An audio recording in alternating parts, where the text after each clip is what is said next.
I never answer to no, man, I still go. Go, go, go, go, go, go, go, go. Brian Giles from Brian Giles MTG. And we're back with more Lost Caverns of Ixalan spoilers. First up is another dinosaur, Colossal Dactyl, 2 green and 2, for a 4/5 dinosaur with reach and trample. Hoo-ha! That's some good value there.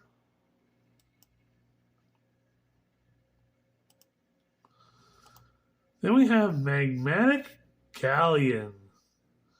It's 2 red and 3 for a 5/5 artifact vehicle.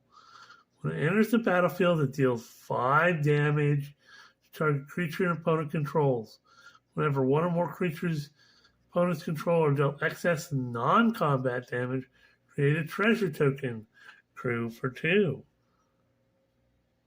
Good in a burn deck. Hoo-ha.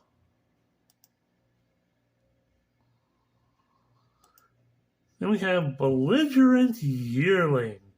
This is an interesting dinosaur. For a red and 1, you get a 3/2 dinosaur with trample.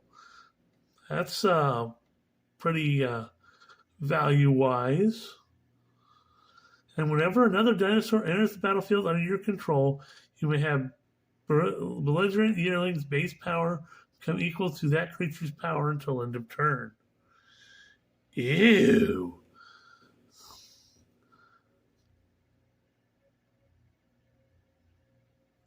I love the quote. One day it will be as terrifying as it thinks it is. That's just scary. You can get a lot of base dinosaurs in the deck, and you know they got some beefy powers on them.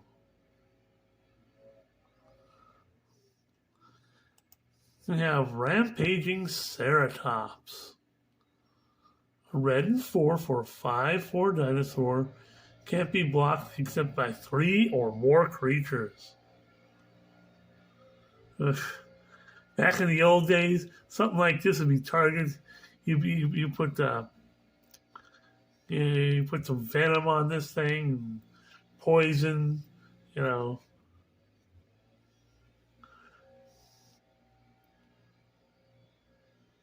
Infect counters.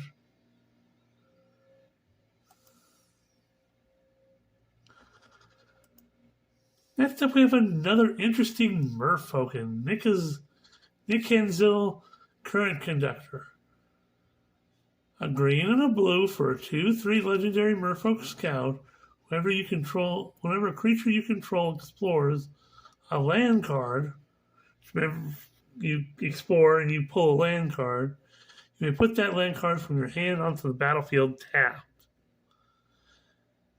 And whenever a creature you control explores a non-land card, put a +1/+1 counter on Nickenzil Current Conductor. Whew. This is the card for your Explore deck. For certain. Dude. Nice. So if you get a land when you explore, you get to put it right on your battlefield. And if it's not a land, this gets a +1/+1 counter on whatever creature you control explores.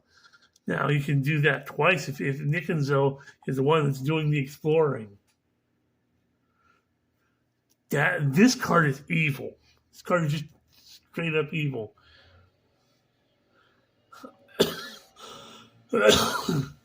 Especially if you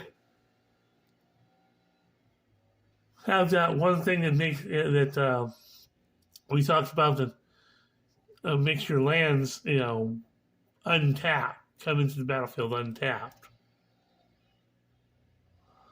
So next up is a nice reprint that's in the Commander decks. This is Coat of Arms, which I feel is very good flavor-wise for this because this is, Ixalan is all about tribal. This is tribal. this is hard to get your hands on otherwise. So Coat of Arms is 5 mana for an artifact that reads, each creature gets +1/+1 for each other creature on the battlefield that shares at least one creature type with it.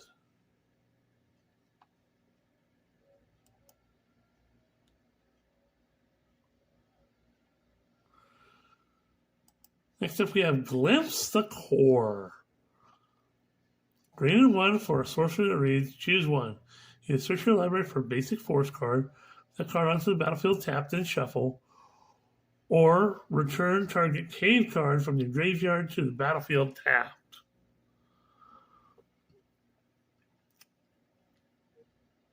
Again, what they're doing with the cave lands in this set is better than they've done with any of the other types of, I guess you call them tribal lands, like the gates or you know, stuff like that.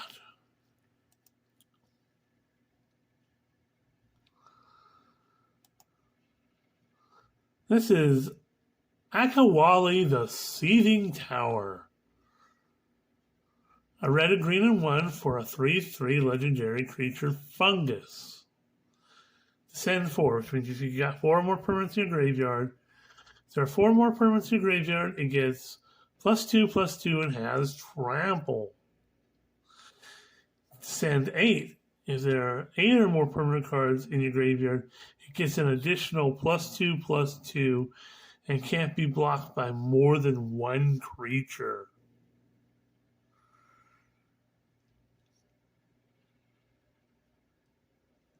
That's wicked.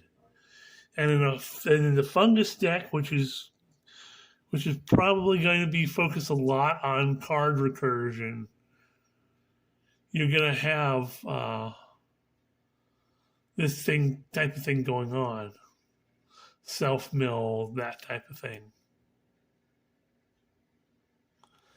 So then we have Vanguard of the Rose. White and 1 for a 3/1 Vampire Knight. Pay 1, sacrifice another creature or an artifact against indestructible till the end of turn, and tap it.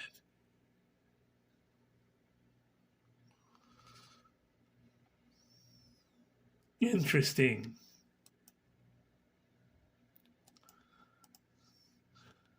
Now, this is some other type of merfolk. We don't know exactly what. So it's a blue and 2 for a merfolk. It says, whenever a creature you control explores, it gains so it's blue and 2 for a 2/4 merfolk. Whenever a creature you control explores, this creature gains +1/+0 till end of turn and can't be blocked with this. Ooh. Okay, that's definitely going in your explore deck.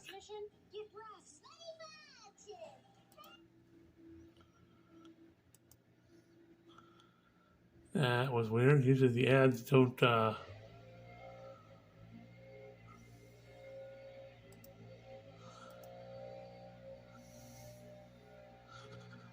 Okay, this is the ancient one. This is interesting now.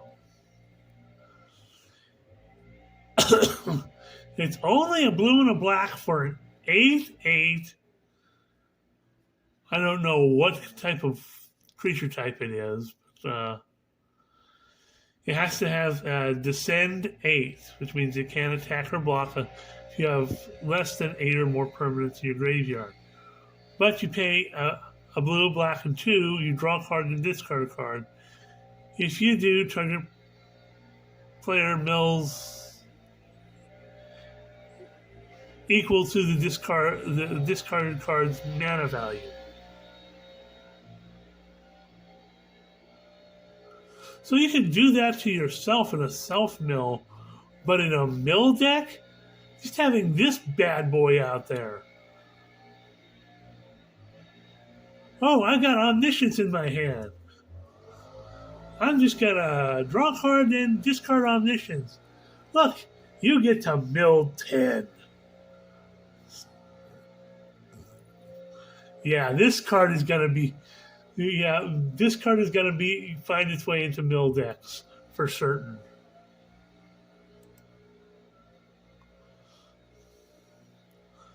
So next up we have Starved Revenant. So it's 2 black and 2 for a 4/4. I guess would imagine would be some sort of horror. When it enters the battlefield, surveil 2. And then for each card you put it back on the top of your library, you draw a card and lose 3 life. Okay. And you send 8. Whenever you draw a card, if you have 8 or more permanents in your graveyard, target player loses 1 life and you gain 1 life.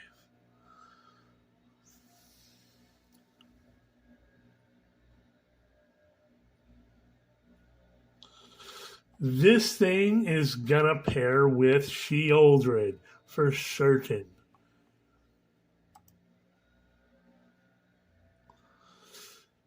Next up, we have. Well, I want to make sure I got everything right. Nope. I don't. This is Ixalan's Lorekeeper, a green mana for a 1/1 human druid. Tap to add 1 mana of any color. Spend this mana only to cast a dinosaur spell or activate the ability of a dinosaur source.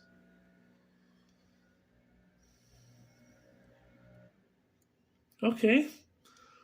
Little thing for your dino deck.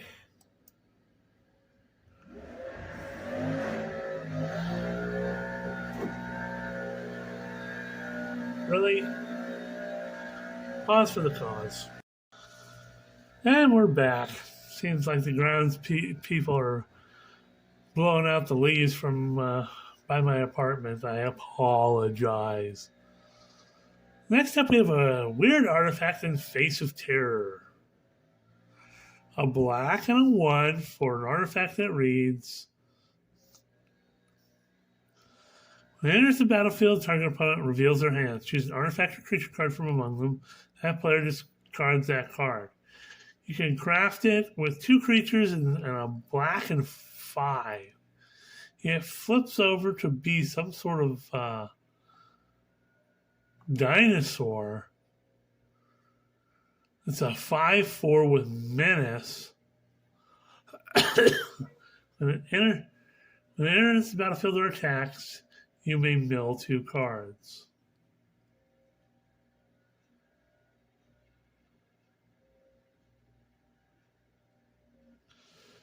It's kind of a weird little thing. It turns into a dinosaur, but you got to craft it with 2 creatures and 5 and a black.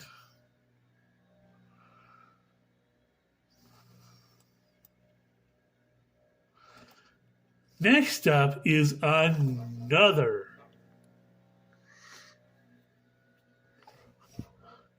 This is a very cool removal spell. It's only a sorcery, so it's a black and a red for a sorcery.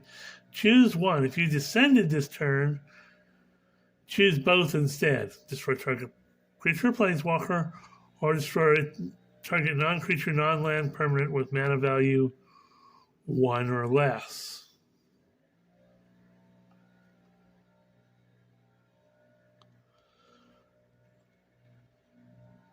So it's a cheap removal spell for a sorcery, but you can get rid of all. You can get rid of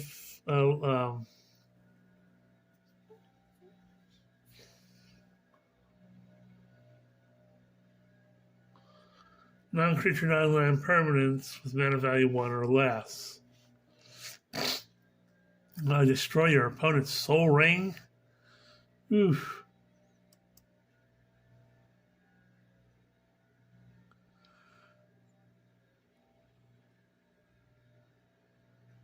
We have Glow Cap Lantern.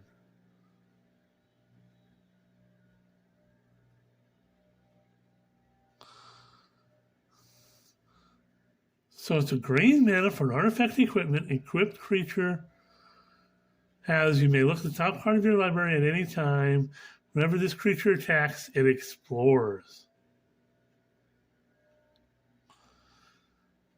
So you can, again, more controlling of your deck. But you get that explore thing, and you know what you're exploring, so it equips for 2. So not a bad little artifact. Then we have Sentinel of the Nameless City. Green and 2 for a 3/4 Merfolk Warrior Scout with Vigilance. When it enters the battlefield or attacks, create a map token. And those are the tokens that you can use to explore.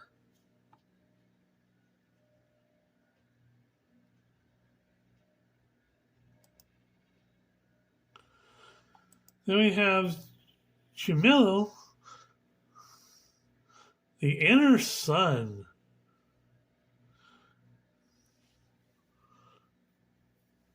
Ooh. Beefy 6 mana for a legendary artifact. Spells you control can't be countered. At the beginning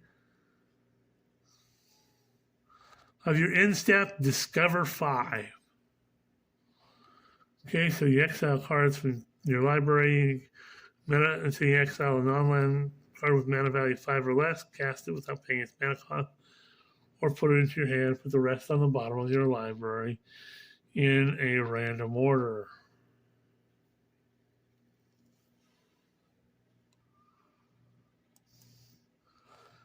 That sounds like fun.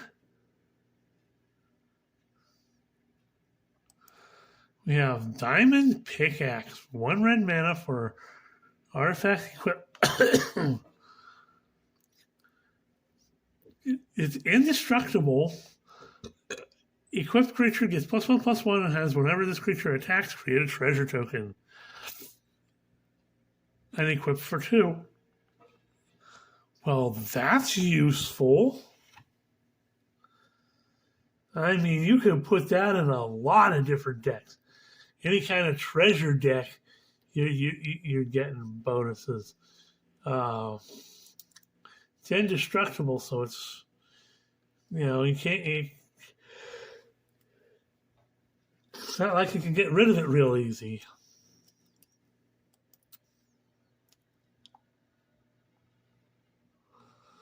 So we're going to reload the page and see what we got.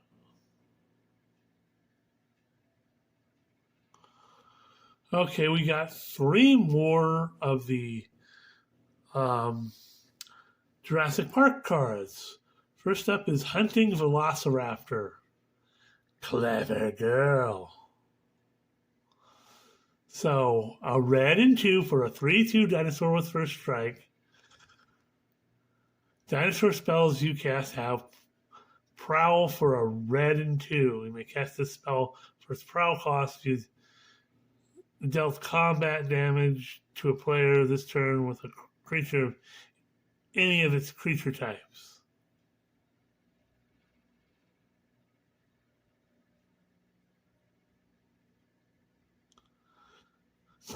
I didn't even see it, but it has that quote for.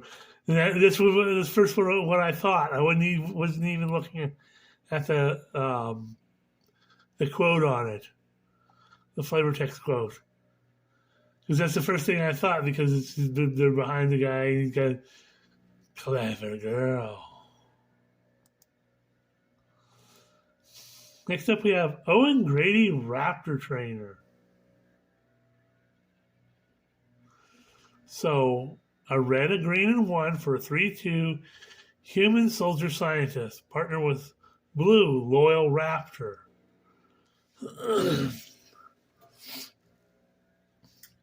Tap it to put a choice of a menace, trample, reach, or haste counter on target dinosaur. Activate only as a sorcery.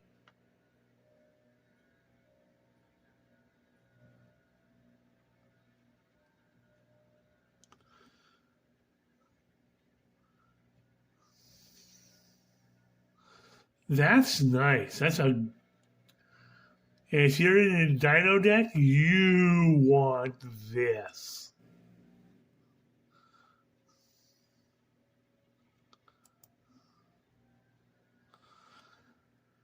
Okay, here's his partner, Blue Loyal Raptor.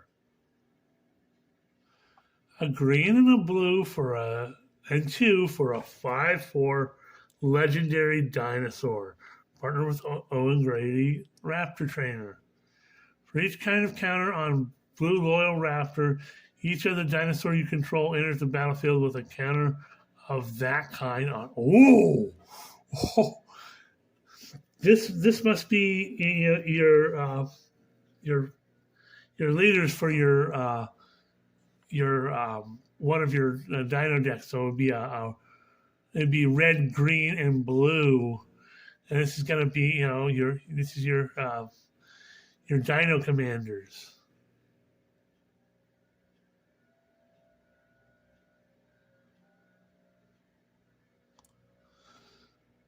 So you use Owen Grady to put the counters on them, and we bring in new dinosaurs that get those counters on them.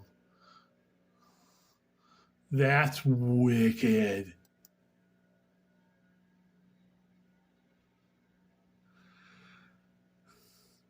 I like that. Okay, it's 21 minutes. We're going to call it for now, and we'll come back later with more Lost Caverns of Ixalan spoilers. So we'll see you on the next video.